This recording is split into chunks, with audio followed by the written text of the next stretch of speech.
Slope-intercept form for a line is y equals mx plus b. So you're going to use this form for the equation of a line when you know the slope, you're given the slope and the intercept. So let me go ahead and do this example here. So in this situation, we're told that the slope equals 5. So that means m equals 5. And the y-intercept is the 0.07. So the y-intercept value is 7. So b equals 7. And then you just plug it into your formula for the slope-intercept form of a line. And we have that y equals 5x plus 7 for this example. Now you're not always given the slope. So let's suppose we're given 2 points. I'm going to use this form of the line to find the equation for the line passing through these 2 points.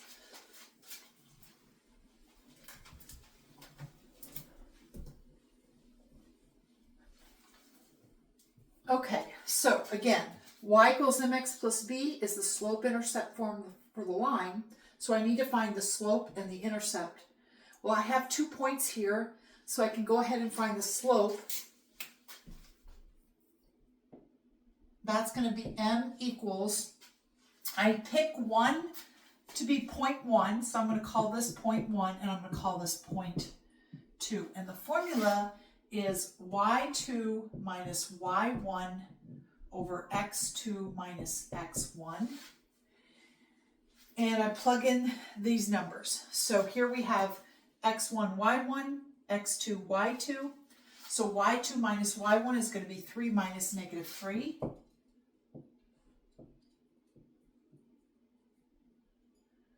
I'm sorry, 3 minus negative 2.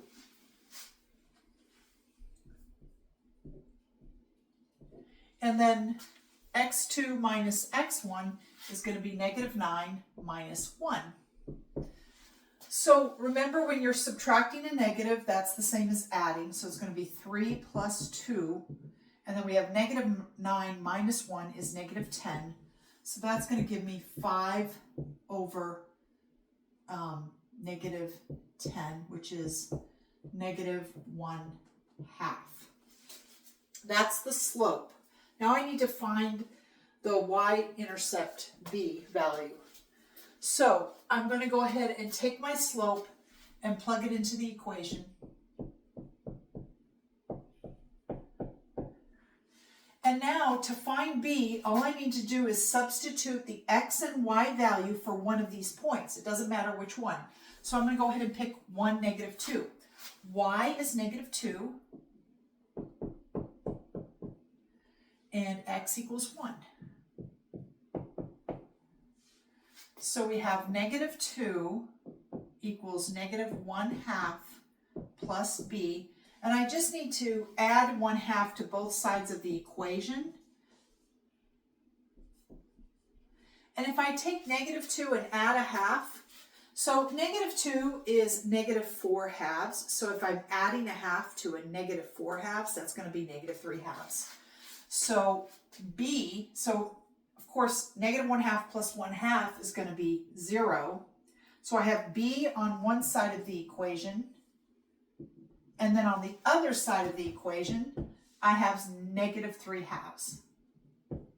So now I found b and m, right? Here's m, here's b. I can just go ahead and plug that into my formula. So I have y equals negative 1/2 x, and then b is negative 3/2. So minus 3/2. And so there's my slope-intercept form.